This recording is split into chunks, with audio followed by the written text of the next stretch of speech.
Comment vous expliquez qu'il y a du racisme en France? Ah, c'est parce qu'on est dans les temps mauvais. On approche de la fin des temps. Ça, c'est sûr? Oui, c'est sûr. Comment vous avez eu l'info? Parce que j'ai l'Esprit de Dieu et parce que les prophéties de Jésus-Christ disent que les hommes deviendront fous. Deviendront? Oui, voilà. Rappelez-vous, en 2012, on avait dit la fin du monde. Vous saviez que c'était pas la fin du monde? Non, parce que Vous avez des infos? voilà, Il y a des contacts là-bas? on a la parole de Dieu aussi.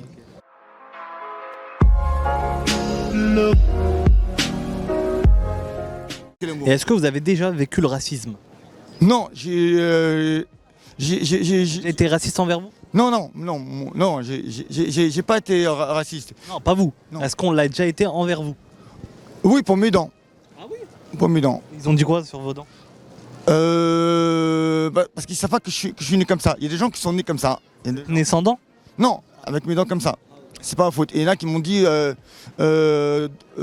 caramel, dents de maïs. C'est vrai que c'est raciste pour tout ce qui est maïs et tout. Voilà. Et est-ce que vous avez déjà essayé de leur dire pourquoi vous êtes raciste comme ça envers mes dents?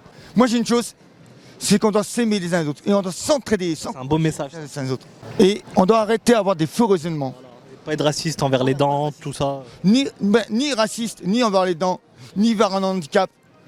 Peu importe. Regardez, les doigts. On a 5 doigts. Est-ce que les doigts sont pareils? Ils sont pas tous pareils. Vous êtes déjà arrivé ou pas? Très peu, mais de manière indirecte, mais pas de manière... C'est-à-dire? Bon, l'accès au logement, par exemple. Vous prenez rendez-vous avec le propriétaire, et dès qu'il voit votre tronche, ah non, comme par hasard... De base, vous vous appelez comment? Christian René. C'est-à-dire dès qu'on voit Christian René sur le papier, on se dit ah ça c'est plutôt pas mal. Et quand on voit le visage, on se dit ah mince, Eh oui, il n'est pas de la couleur que je pensais. et c'est les réalités que l'on vit tous les jours, quoi, malheureusement. Est-ce que vous avez déjà été raciste? Moi personnellement, non. C'est quand on m'a attaqué à moi que je me suis défendu. Quand par exemple il y en a qui disent qui m'ont traité de blanc-bec. Ah, vous avez déjà traité de blanc-bec? Ouais. Et moi j'ai dit bah, attends, je te traite pas non plus de choses. Donc De quoi? ben moi j'ai pas dit que l'autre était arabe. Donc voilà, je respecte. Mais ouais, c'est vrai que des fois l'être humain peut... Et comment vous savez qu'il était arabe? Parce que c'est un qui est arabe qui me l'a dit. Ah ok. Ah, donc il y en avait un autre qui était arabe, il a dit ah lui c'est sûr il est arabe. Non mais il y a des bons chez les chrétiens, il y a des bons chez les musulmans, il y a des bons chez les juifs. Après, on fait tous des erreurs. Donc là on est avec?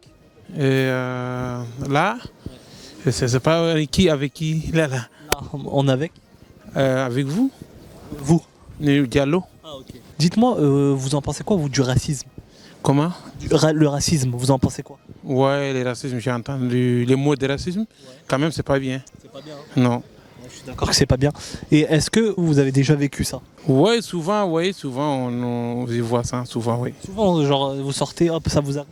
Ouais, tu vois les gens qui des racismes, qui traînent dans les rues, qui rentrent dans les magasins. En tout cas, il y a des gens qui racisme. Hein. Qui rentrent dans les magasins et tout? Ça existe, ouais. Ça Ça c'est raciste quand on rentre dans un magasin? Ouais, il y a partout, hein. Il y a partout des racismes. Ça existe quand même, ouais. Il y a les racistes qui rentrent dans les magasins, les racistes qui vont chez au tacos, tout ça. Oui, partout dans les France, on peut dire partout dans le monde entier. Hein. Il y en a. À Dubaï aussi? Oui, il y en a partout. Oui. Et t'as déjà vécu le racisme ou pas? Bah non, moi je suis blanc, donc si tu veux, il n'y a pas trop de problème de racisme à ce niveau-là. À ce qui paraît, il y a du racisme anti-blanc. Non, il n'y a pas de racisme anti-blanc, c'est des grandes conneries. En fait, le racisme, c'est pas possible que ce soit contre les blancs parce que c'est une idéologie créée par les blancs pour l'oppression des noirs et pour exploiter leur territoire et leurs ressources. Donc en fait, on ne peut pas inverser l'histoire. Donc voilà. Donc non, il n'y a pas de racisme anti-blanc. Non, moi ce que je peux vivre éventuellement, c'est dans un groupe où je suis une minorité ethnique, je peux vivre de la discrimination. Mais c'est pas du racisme, le racisme c'est vraiment cet aspect institutionnalisé, enfin bref. Et est-ce que vous avez un message à faire passer aux racistes? Oui, il y a un message parce que les racistes, c'est pas bien. J'ai des conseils des gens pour, c'est pas bien être de racisme. Je conseille. Vous êtes quoi à la place? Bon, je ne peux pas vous dire, mais quand même, c'est pas bien. Végétarien peut-être? Non. Non. C'est pas compliqué. Vegan? Moi, j'ai d'origine du Sénégal. Donc là on est avec? Rodi. Grody, t'en penses quoi toi du racisme? Racisme, franchement, il n'y a que les bâtards pour faire ça. T'as déjà vécu une situation de racisme? En vrai, ouais. Même à moi, genre les profs, tout ça. T'es de quelle origine? Moi, je suis kurde. Ouais. Tu vois, c'est quoi? Ouais, bah c'est vrai, c'est turc quoi. Non, commence pas. T'es raciste envers les Turcs? Non, moi je les aime bien, mais ceux qui m'aiment pas, je les aime pas, t'as vu? Et est-ce que toi, t'as un exemple de racisme? Quand tu connais, tu montes dans le métro, les gens ils ont peur un peu, tout ça. Et Ils changent de place? ils changent de place, ils ferment les poches, tout ça. Ils ferment les poches carrément? Ouais, ils aiment pas trop que tu les colles, tout ça. Des fois, un jour, j'ai essayé de toucher un mec dans le métro, tout ça. Je sais pas, il T'essaies de le toucher déjà? Non, je connais, c'était juste comme ça. Ah, pour voir s'il était là. Ouais, ça se trouve, ouais, comme ça. Ouais. Du coup, Du coup, il aimait pas trop. c'est un peu normal ça, non? En vrai, comme si moi je te touche, tout ça, là, y a rien. Ouais, bon, y a rien, mais après, un mec qui te connaît pas, tu vois. Ouais, ça va. Quand j'étais jeune, une fois ou deux, Vous avez dit quoi? dans les années 70, je rentre dans un bus et bon, je vois qu'il y a des places vides, donc je m'assieds. Et quelques stations après, il y a une dame. Alors à l'époque, je trouvais qu'elle était vieille, elle avait 50 ans. Hein. Ouais. Alors elle m'a rien dit, mais elle a dit on n'est plus chez soi. Après, peut-être qu'elle habitait vraiment le bus. Peut-être. C'est possible. Il y a aussi les gens qui croient dire une gentillesse mais ils ne se rendent pas compte de la portée. Par exemple, à la même époque, une dame rentre et elle dit à quelqu'un d'autre qui était dans le bus il est gentil ce chauffeur pour un noir. Ah ouais. Donc on peut... Vous étiez chauffeur à l'époque, c'est ça? Non, mais il se trouve que le chauffeur était noir et elle a fait cette... Ah, donc c'était pas sur vous. Non, c'était pas sur moi, mais c'est... Voilà. Est-ce que t'as déjà vécu le racisme? Ouais.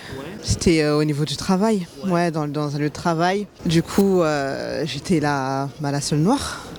Ouais, et c'est à base, une fois, je suis venue sans perruque et tout. Ouais. Tu connais les tresses et tout. Ça posait des questions, ouais, c'était vrais cheveux. Pourquoi, genre, tu mets des trucs comme ça? Enfin, que des questions comme ça, quoi. Surtout, à un moment, j'étais complexée, tu sais, de venir avec mes propres cheveux, tu sais, genre naturels, tu vois.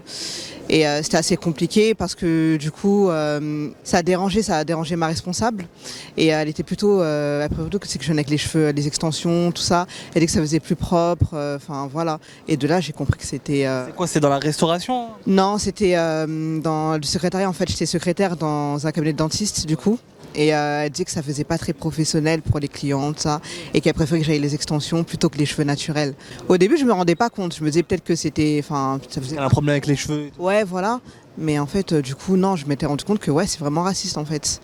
Et puis sinon, vous avez des choses qui sont plus subtiles, qui sont pas du racisme, mais qui sont de l'ignorance. Par exemple? Alors, par exemple, j'habitais en banlieue à l'époque et je vais dans un magasin, peu importe lequel, et je commande ce que j'ai commandé.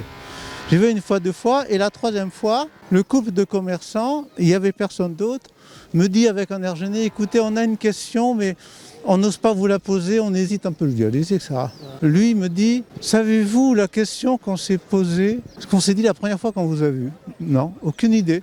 Et moi, je pensais que, parce que j'étais souvent à l'époque en costume cravate, que c'était ma tenue, enfin, je sais pas. Ils vont me dire que je suis beau gosse. Oui, ou qui n'aiment pas la couleur de ma cravate, enfin bon, vous voyez. Et il me dit, la première fois qu'on vous a vu, on s'est dit avec ma femme, mais qu'est-ce qui parle bien français? Voilà, alors c'est pas vraiment du racisme, c'est de l'ignorance. Et j'ai dit, je n'ai aucun mérite, c'est ma langue maternelle. Voilà, je suis né en Guyane, qui est une terre française depuis le XVIe siècle. Voilà, alors que la Savoie c'est 1860, Nice aussi, etc. Voilà. Mais ça c'est parce qu'on ne sait pas. Le pauvre, il m'a dit ça, c'était pas méchant. Dans son esprit, c'est qu'il admirait. J'ai dit, mais il n'y a pas d'admiration à avoir. J'ai appris le français au berceau.